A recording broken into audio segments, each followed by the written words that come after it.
নারীদের নামে ঐতিহাসিক স্থাপনাগুলো মধ্যযুগে মুসলিম সমাজে নারীর সামাজিক, অর্থনৈতিক, ধর্মীয় ও রাজনৈতিক কর্মতৎপরতার সাক্ষ্য বহন করে। এসব স্থাপনা ছিল নারীর সামাজিক মর্যাদার প্রতীক। আজ জানব এমন কয়েকটি স্থাপনার ব্যাপারে। ঢাকার নারিন্দায় স্থাপিত বিনোদ বিবির মসজিদ, যা বখত বিনোদ মসজিদ নামেও পরিচিত। ঢাকায় প্রাপ্ত মুসলিম শিলালিপিগুলোর মধ্যে বিনোদ বিবির মসজিদটি সর্বপ্রাচীন, ফলে ধারণা করা হয় এটি ঢাকার প্রথম মসজিদ। শিলালিপি অনুসারে সুলতান নাসিরউদ্দিন মুহাম্মদ শাহের আমলে বিনোদ বিবির মসজিদটি নির্মাণ করা হয়। বাগেরহাটের ৬০ গম্বুজ মসজিদ থেকে ৮০০ মিটার পশ্চিমে বিবি বেগুনি মসজিদ অবস্থিত। খানজাহান আলী রহমতুল্লাহ আলাইহি এর শাসনামলে নির্মিত এই মসজিদের নাম থেকেই বোঝা যায় বিবি বেগুনি নামের কোনো একজন সম্ভ্রান্ত মুসলিম নারী এটি নির্মাণ করেন। বিবি বেগুনির সঠিক পরিচয় জানা যায়নি, তবে স্থানীয় জনশ্রুতি অনুসারে তিনি ছিলেন খানজাহান আলী রহমতুল্লাহ আলাইহির স্ত্রী।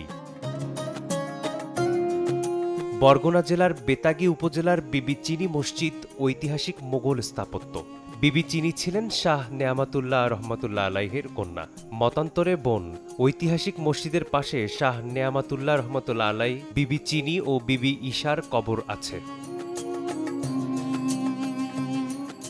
ঢাকার লালমাটিয়ায় অবস্থিত বিবির মসজিদকে কোনো কোনো ঐতিহাসিক দ্বারা বেগমের সমাধি নামেও চিহ্নিত করেছেন। খ্রিস্টীয় ১৭ শতকের মধ্যভাগে শায়েস্তা খাঁর আমলে বেগমের আর্থিক সহযোগিতায় বিবির মসজিদ নির্মিত হয়।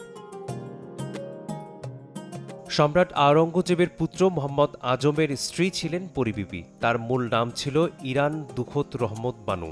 রাজনীতিতে পরিবিবির বিশেষ প্রভাব ছিল। ১৬৮৪ সালে পরিবিবি মারা গেলে শায়েস্তা খাঁ তার জন্য দৃষ্টিনন্দন এই সমাধিসৌধ নির্মাণ করেন।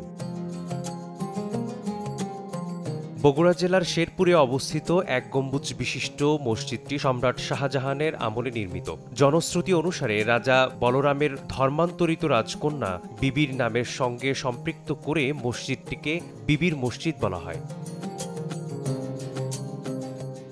সাইবানি বিবি একজন ধর্মপ্রাণ সাধক নারী ছিলেন। তিনি যেন নির্বিঘ্নে ইবাদত বন্দেগী করতে পারেন, সেজন্য তার স্বামী দেওয়ান আকন্দ ২ কক্ষ বিশিষ্ট দরগাটি নির্মাণ করেন। দরগার একটি কক্ষ গম্বুজ বিশিষ্ট এবং মসজিদ সদৃশ।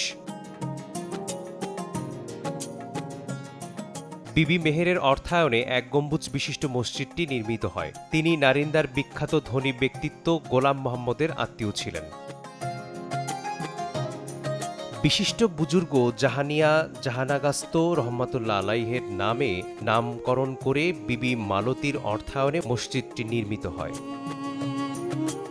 নারায়ণগঞ্জের এই ঐতিহাসিক মসজিদটি নির্মাণ করা হয় ইসাখার স্ত্রী বিবি মরিয়মের নামে। মিসবাহুল আলিফ, সময় সংবাদ।